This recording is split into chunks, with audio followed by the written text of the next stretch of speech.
ഏഷ്യനെറ്റിലെ hit സീരിയലായ Gita ഗോവിന്ദം എന്ന പരമ്പരയിലൂടെ പ്രേക്ഷകർക്ക് ഏറെ പ്രിയങ്കരിയായി മാറിയ നടിയാണ് അമൃത നായർ. തുടർന്ന് ഒരുപാട് സീരിയലുകളിൽ ഇപ്പോൾ അഭിനയിച്ചു വരികയാണ്. ഈ അടുത്തിടെയായിരുന്നു അമൃത നായർ ഒരു പുതിയ വീട് വെച്ചത്.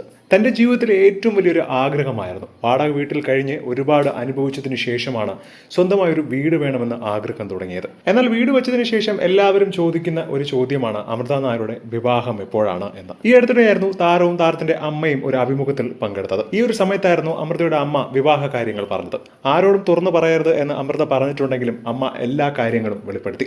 ഈ വർഷം അവസാനം അല്ലെങ്കിൽ അടുത്ത വർഷം ആദ്യത്തോടു കൂടി തീർച്ചയായും അമൃതയുടെ വിവാഹം ഉണ്ടാകുമെന്നാണ് അമ്മ പറഞ്ഞിരിക്കുന്നത്. ആത്മാർത്ഥത ഉള്ള ഒരു പയ്യനാണെന്നും നല്ല സ്നേഹവും കരുതലുമുള്ള ഒരു ചെക്കനെയാണ് അവൾ കണ്ടുപിടിച്ചത് എന്നാണ് അമ്മയുടെ വെളിപ്പെടുത്തൽ.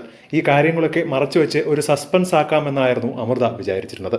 അതിനിടയിലാണ് അമ്മ ഈ കാര്യങ്ങളൊക്കെ തുറന്നു പറഞ്ഞിട്ടുള്ളത്. മാത്രമല്ല തന്റെ മകനായ ഉണ്ണി എന്ന പേര് തന്നെയാണ് മരുമകനും എന്നും അമൃതയുടെ അമ്മ പറയുകയാണ്. എന്നിരുന്നാലും വരൻ ആരാണെന്നോ മറ്റു വിവരങ്ങളോ ഒന്നും താരം വെളിപ്പെടുത്തിയിട്ടില്ല. എല്ലാം ഒരു സർപ്രൈസ് ആയി വെച്ചിരിക്കുകയാണ് താരം. വിവാഹം എന്നത് തീർച്ചയായും ഒരു വ്യക്തിയുടെ ജീവിതത്തിൽ ആവശ്യമാണെന്നും അവൾ സന്തോഷത്തോടെ ജീവിക്കുന്നത് കാണാനാണ് ഞങ്ങൾക്കും ആഗ്രഹം എന്നാണ് അമൃതയുടെ അമ്മ പറയുന്നത്. ഇതിനോടകം തന്നെ സോഷ്യൽ മീഡിയയിൽ ഒരുപാട് പേരാണ് താരത്തിന് ആശംസകൾ നേർന്നുകൊണ്ട് രംഗത്ത് വരുന്നത്.